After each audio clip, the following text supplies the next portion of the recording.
"Get out of my workshop right now." Gareth's voice hit the walls of my own garage, like he was the one who built it. I stood in the doorway holding a wrench I had owned for 30 years, looking at my son-in-law sitting in my chair, his friends spread around my workbench, poker chips stacked where my tools should have been, beer cans on top of my tool cabinet, cigarette smoke hanging in the air. My daughter Sophie was leaning against the wall behind him. When Gareth pointed at the door, she laughed. Not at him, with him.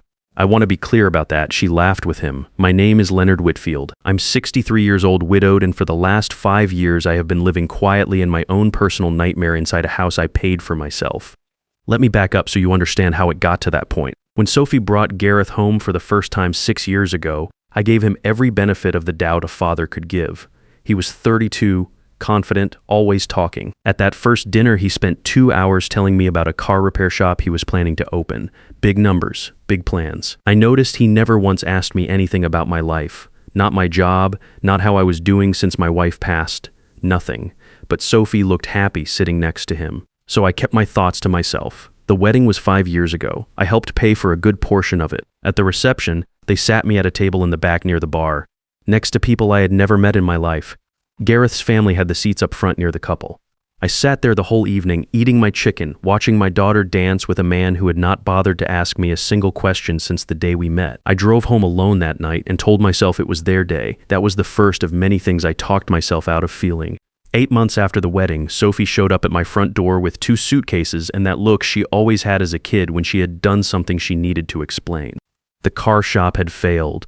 Gareth had gotten in over his head with some loans. They just needed a place to stay while things settled down. My house had 3 bedrooms. I was there alone. Of course I said yes. That was 5 years ago. Things never settled down. The first few months were manageable. Gareth was out during the day, supposedly job hunting. Sophie helped around the house sometimes. I kept my routine. Up at 6, coffee, into work by 7, home by 5, make dinner. I have lived that way for 30 years and I was not about to change it. But Gareth started finding his footing in my house, and not in a good way. It started small. "Leonard, could you keep the noise down on weekday mornings? We sleep in late." I changed when I made my coffee. "Leonard, your truck is blocking the driveway and I need to get out." I started parking on the street. "Leonard, this garage situation is getting out of hand. All this junk. Can you at least keep the door closed so the neighbors do not have to look at it?" That garage he called junk was my workshop. I had built that space over 30 years. Every tool had a place. Every shelf had a purpose. My wife used to bring me coffee out there on Saturday mornings and sit on the stool near the door while I worked. That workshop was the one place in the world that was completely mine. I kept the door closed because I was trying to keep the peace. About a year in, Gareth stopped pretending to look for work. Sophie told me he was reassessing his direction. I did not say anything. 2 years in, he was still reassessing. He was on my couch every afternoon when I got home, watching my TV, eating food I had bought, treating my house like a furnished apartment he had not gotten around to paying rent on. Sophie had started working part-time at a clothing boutique downtown. She was gone most of the day. When she was home, she spent most of her time with Gareth. I was background, I was furniture, I was the man who paid the utilities and stayed out of the way. Then came the incidents that I now think of as the turning point, the things that moved this from uncomfortable to something that had a harder name. One evening I came home to find Gareth's friend Stuart sitting at my kitchen table, going through a stack of mail. Not his mail, my mail. He looked up when I walked in and said Gareth had told him it was fine.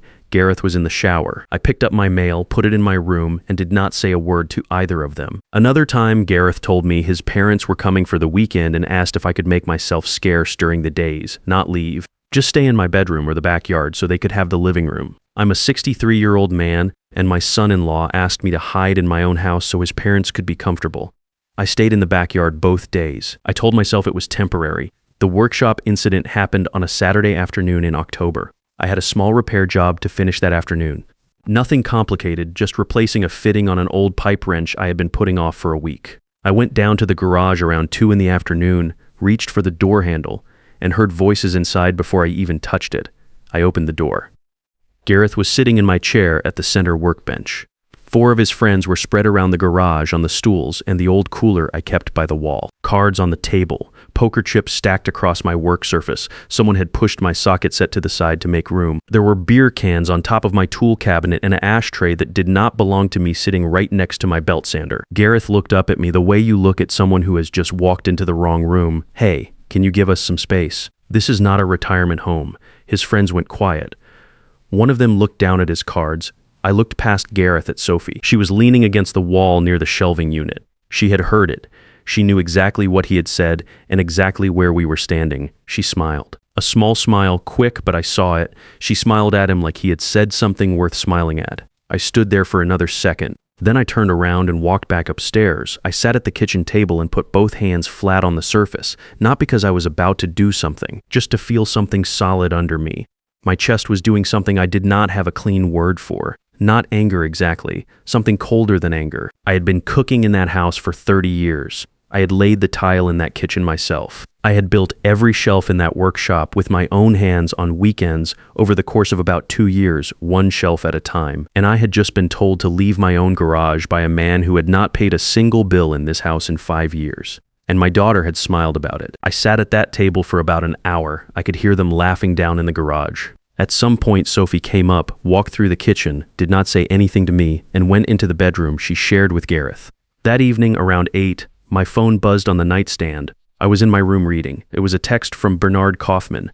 Bernard had been my accountant for 20 years. He had been my late wife's accountant before that. He was not a man who texted casually. The message said, "Leonard, urgent. Call me when you can. Someone has attempted to initiate a refinancing on your property using a forged power of attorney. I caught it at the bank. We need to talk tomorrow morning first thing." I read it 3 times. Then I listened to the sounds coming from down the hall. Gareth's voice, low, Sophie laughing at something he said. I called Bernard back that night instead of waiting. He picked up on the second ring. He told me a loan application had come through on my property. The house was valued at $380,000.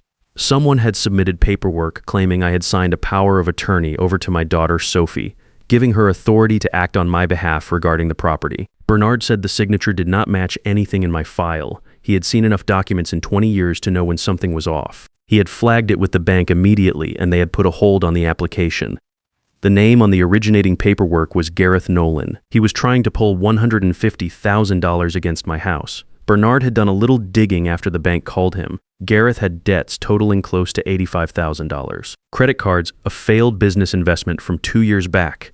Money owed to private parties who were not being patient. He was underwater, and he had decided my house was his way out. I sat on the edge of my bed and looked at the photograph on my nightstand. My wife and me, the summer before she got sick. We were standing in front of the first Cornerstone Supply location, the one I had just opened. She had her arm around me and she was grinning like I had just done something she always knew I could do. I had opened that store the year after she passed. I needed something to hold on to, something to build. I had started small, just me and one employee and a rented space on the edge of town. Over the next 30 years, that one store became 4, Cornerstone Supply. I had kept it quiet because after my wife was gone, I wanted to know that the people around me were there for me, not for what I had, not for what they might eventually get. I thought about that decision sitting there in my bedroom listening to Gareth's voice coming through the wall. Then I called Bernard back and told him one thing. Do not unfreeze anything. Put alerts on every property I own, every one. He asked how many we were talking about. I told him. There was a long pause on the line.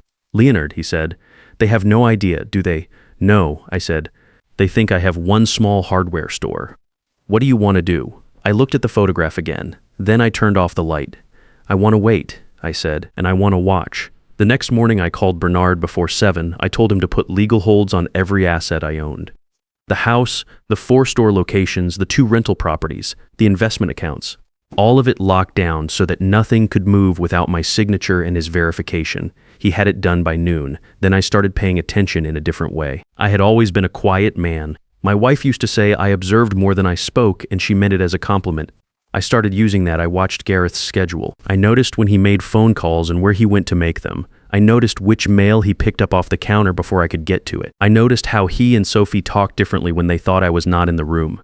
3 days after the Bernard call, my neighbor Harriet knocked on my front door. She was 70 years old and had lived next door for nearly 25 years. Sharp woman. She told me she had seen a man she did not recognize walking the perimeter of my property that morning with a clipboard, writing things down and taking photographs of the exterior. She had written down his license plate number out of habit.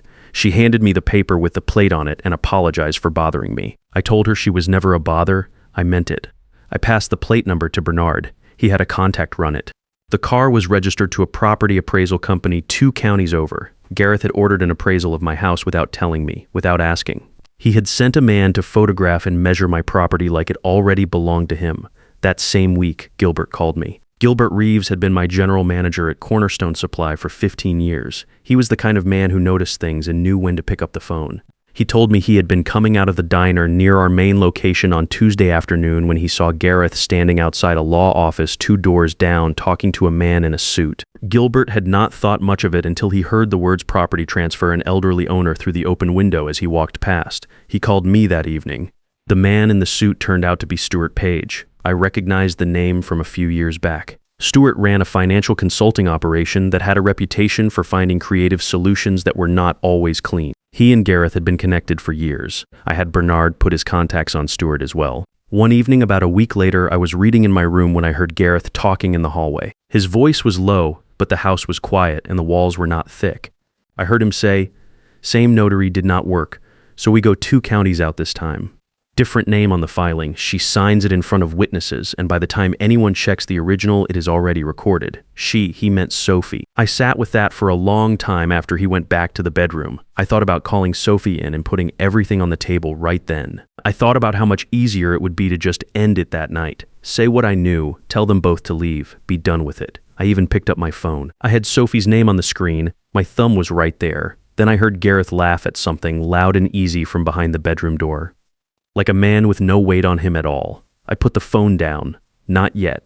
The next day, I drove to the Cornerstone Supply headquarters location and sat in my office for the first time in a few months. I usually ran things from home, by phone and email. Gilbert handled the daily operations without needing much from me, but that day I needed to be in that building. I needed to remember what I had actually built. I sat at my desk and looked at the numbers Gilbert had put together for the quarter. 4 locations, combined revenue tracking above projections. The downtown store was the strongest. The newest location on the east side was still finding its footing but trending right. Total net worth across all assets, including properties and accounts, was sitting at approximately $2.08 million. My son-in-law was trying to steal a $380,000 house from a man with $2.08 million in assets because he assumed the man had nothing. I asked Gilbert to prepare a complete documentation package, every property deed, every business registration, every account statement. I told him I needed it in a folder, clean, ready to present. He did not ask why. That was one of the reasons I had kept him around for 15 years. Then I drove home and told Gareth and Sophie I had been thinking seriously about the house situation. I said I was getting older, and maybe it made sense to think about simplifying things. I said I needed a few more weeks to consider the details, but I was open to a conversation. Gareth's whole posture changed when I said it. He relaxed in a way that told me everything I needed to know about how confident he already was. "Take all the time you need, Leonard," he said. I nodded and went back to my room. I had a few more things to set up first. I had Bernard arrange for a licensed technician to install security cameras inside the house, all legal. "It is your property," Bernard reminded me. "You have every right." They went in while Gareth and Sophie were out on a Thursday afternoon, small units, nothing obvious. Living room, kitchen, hallway near the front door. The technician showed me how to pull up the footage on my phone. 2 days later, I was in the backyard with my coffee when I got an alert. Motion in the living room. I opened the app and watched Gareth sit down on the couch across from Stuart Page. I turned the volume up on my phone. The audio was not perfect, but it was clear enough. Stuart was talking about a notary he used in a neighboring county. Someone who had handled similar paperwork before and understood how to keep things quiet. He said the key was getting Sophie to sign before she had time to think too carefully about what she was signing. Frame it as protecting the family. Tell her it was just a formality to make sure she was covered if anything happened to Leonard. Stuart had done it before. He knew how to present documents so they looked routine. Gareth listened and nodded. Then he said, "And once it records, how long before he could contest it?" Stuart said, "By the time any challenge gets filed, you have already drawn on the loan. The money is moved. Legal process takes months. You're fine." I saved the full recording and sent the file to Bernard within the hour. Bernard called me back in 10 minutes. His voice was steady, but I could tell he was angry in that quiet way that careful men get angry. He said, "This is enough, Leonard. We can take this to the authorities right now. Conspiracy to commit fraud, forgery. Stuart could lose everything." I told him not yet. I had one more thing I wanted to do first. Gareth announced the BBQ about a week later, framed it as a casual get-together, a nice afternoon in the backyard.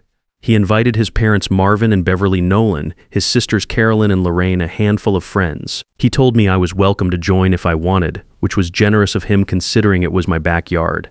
I knew what it really was. He was close enough to the finish line that he wanted people around to celebrate with. He just had not told them yet what they were celebrating. I let him plan it. I let him buy the food and set up the chairs and invite whoever he wanted. I spent that week making 2 phone calls. One to Bernard, telling him to be at my house by 3 in the afternoon on Saturday, and to bring the full documentation package Gilbert had prepared. One to Sophie, asking her to take a walk with me the morning before the BBQ. Sophie and I walked around the block Saturday morning. She was quieter than usual. I think she already knew something had shifted in the air, but she could not locate exactly what it was. I did not accuse her of anything on that walk. I asked her how she was doing. I asked if she was happy. She gave me the kind of answers people give when they are not being fully honest but are not ready to lie directly either. Fine, things are complicated. Gareth is under a lot of pressure. I said, I know he is. I know more about that than you might think. She looked at me but did not ask what I meant. We walked the rest of the block without talking much. By 2 in the afternoon, the backyard was full. Marvin was at the grill telling a loud story about a car deal he had closed last month. Beverly and Carolyn were at the patio table. Lorraine was on her phone. Garrett's friends were clustered near the cooler. Stuart Page was there too, standing near the fence looking relaxed. I stayed inside until Bernard arrived at 3.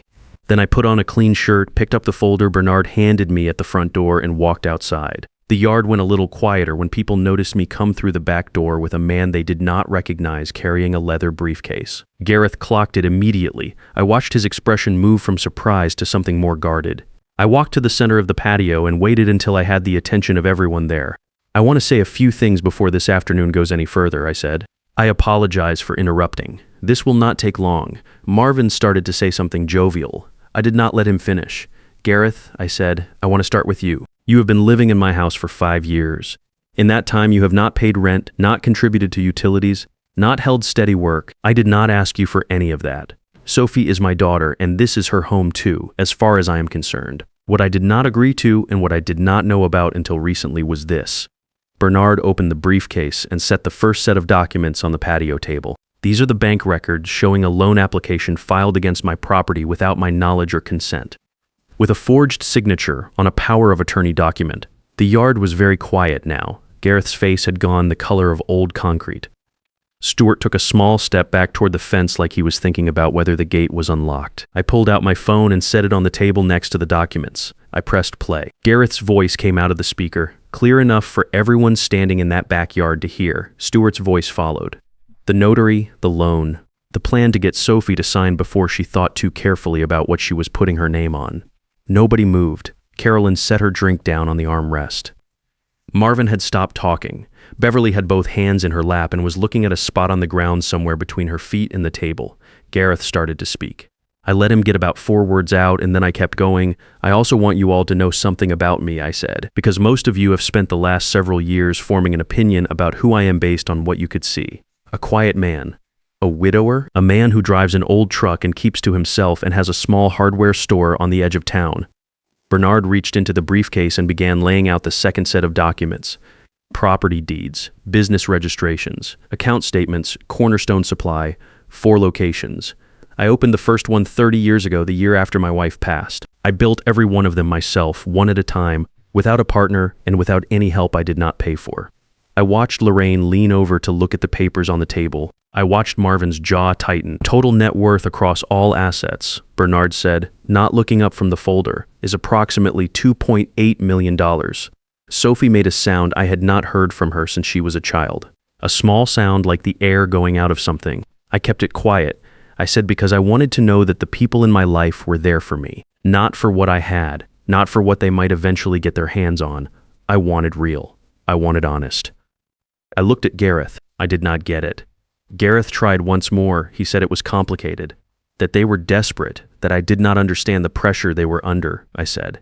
I understand exactly the pressure you were under. $85,000 in debt is a hard place to be. If you had come to me as a man and told me the truth, I would have listened. I might have helped, but you chose a different path. Then I said what needed to be said about the consequences. Gareth was to be out of my house by the following Friday. Bernard had prepared the legal documentation making clear that any further attempt to access, encumber, or transfer any of my assets would result in immediate criminal referral. Stuart Page had already been reported to the state licensing board. That process was moving on its own. Sophie could stay. Those were my terms, and I meant them. She was my daughter, and I was not going to put her on the street. But she had 60 days to find work and 90 days to find her own place. I would pay the $85,000 Gareth owed directly to the creditors, not through either of them, so it was finished and could not come back. She would see a therapist weekly, no exceptions. And if anything changed, if any further attempt was made on anything I owned, that offer disappeared. I picked up my phone and my coffee cup and I went back inside. Bernard stayed another 20 minutes to answer any questions. I did not hear what was said. I was in the workshop. I stood in there for a long time by myself. The tools were back where they belonged. The workbench was clean. I took the old ball-peen hammer off the pegboard, the one my wife had wrapped in tissue paper and a bow the Christmas before she got sick. She had laughed the whole time I opened it. Said every man needed a good hammer. I held it for a while. Then I hung it back on its hook and went to make coffee. Gareth was gone by Wednesday. Sophie and I had a hard conversation at the kitchen table 2 days after the BBQ. I did not raise my voice. I just said one thing that I needed her to hear. You laughed, Sophie. You stood right there in that garage and you laughed. She cried for a long time. I let her. 6 months have gone by since that afternoon. Sophie has her own apartment now. She calls every Sunday and the conversations are real ones. She is working and going to therapy and doing the hard work of figuring out who she is without someone else running the show. I'm proud of her for that, even if I do not always say it. I still go to work every morning. I still come home and make my own dinner. And most evenings before I go in, I stop in the workshop for a few minutes. Just to stand there, just to remember. Nobody handed me any of this. I built it myself, year by year, with work and patience and a willingness to stay quiet until the right moment. If you have been the man in the background, the one who keeps the lights on while others take up all the space, hear this. Your work is real. What you built is real. You do not need to be loud to be powerful. You just need to know your own worth and be willing to defend it when the time comes. That time always comes. Be ready.